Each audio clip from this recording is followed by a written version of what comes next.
Hello, everyone.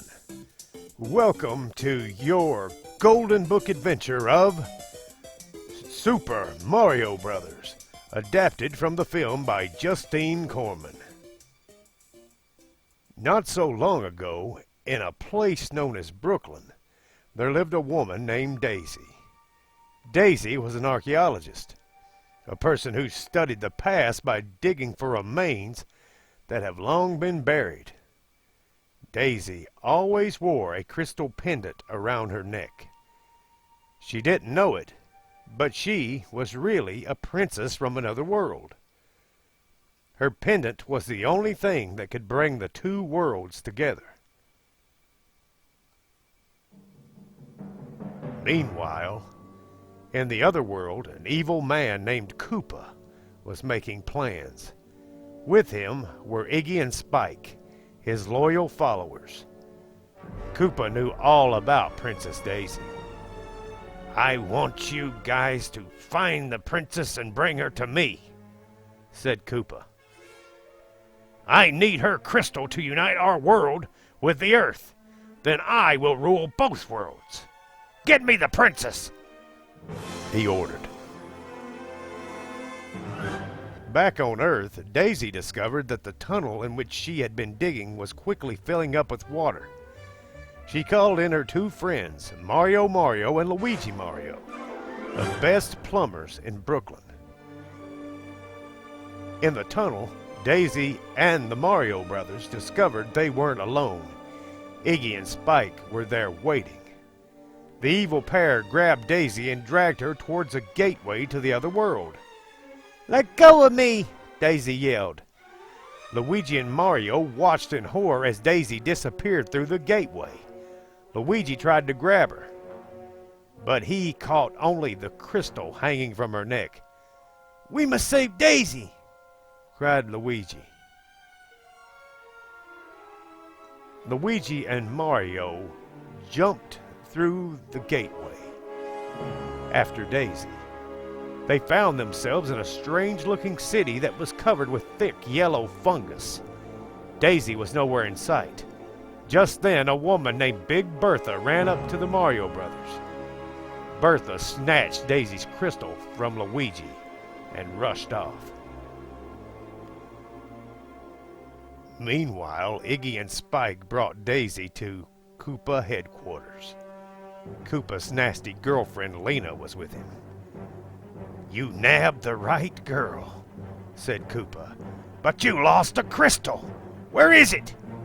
"Some plumbers took it," Spike said. "Bring me those plumbers," Koopa commanded. Daisy didn't like Koopa, but she made friends with his pet tyrannosaur, Yoshi. Yoshi didn't like being Koopa's prisoner any more than Daisy did. After a long search, Iggy and Spike finally rounded up the Mario brothers and brought them to Koopa. When questioned, Mario told him that the crystal had been stolen, but Koopa didn't believe him.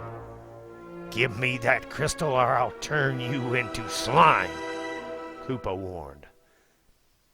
Koopa had created a de-evolution machine that could change anyone into their most primitive form, slime.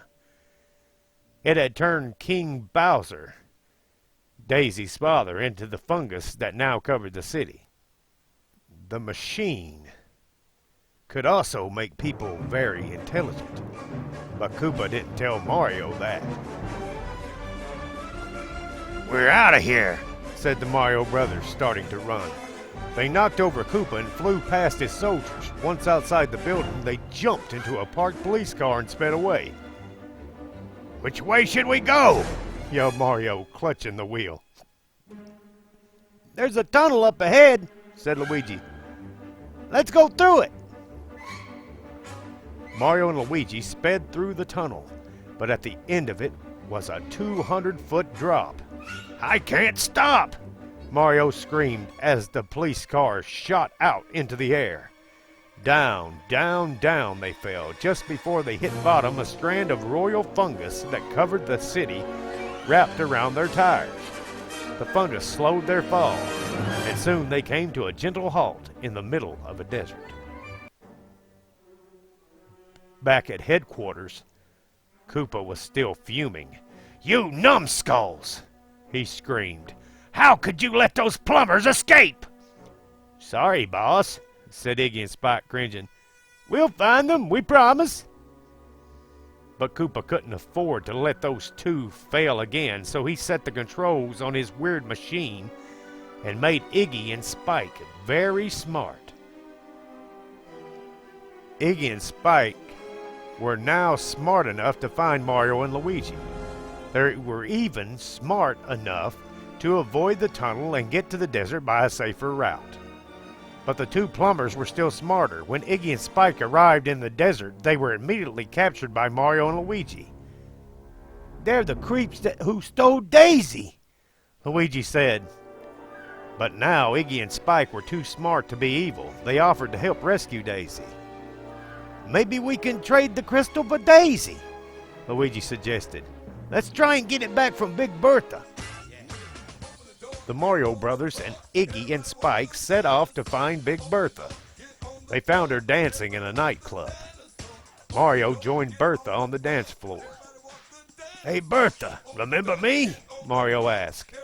Soon he had Bertha talking and laughing. She never even noticed when he carefully stole the crystal. Just then, Lena stormed in with a troop of Koopa's Goombas. The Goombas were Koopa's elite royal guard. They had a little lizard head and great big bodies, and they weren't very smart. Lena grabbed the crystal out of Mario's hand and ran out of the club with the Goombas. "Follow her!"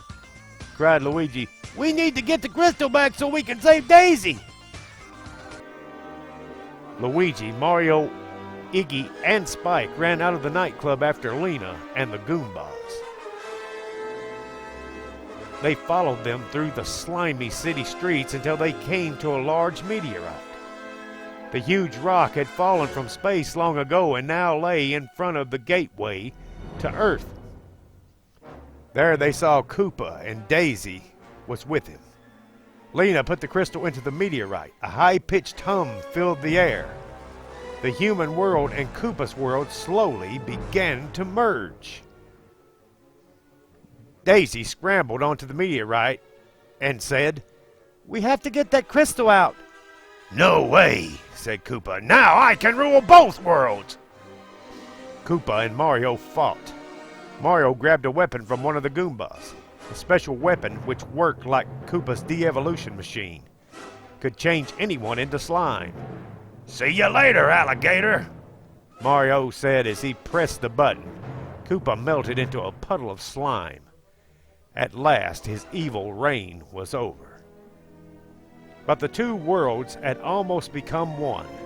Luigi and Daisy struggled to pull the crystal from the meteorite. Finally, they yanked it free. The two worlds separated again. Luigi wanted Daisy to return to the human world with him, but she had a job to do. She wanted to return her poor father, King Bowser, to his throne. So Luigi and Mario said goodbye to their friend Daisy. But who knows? Maybe the Mario brothers will meet her again someday.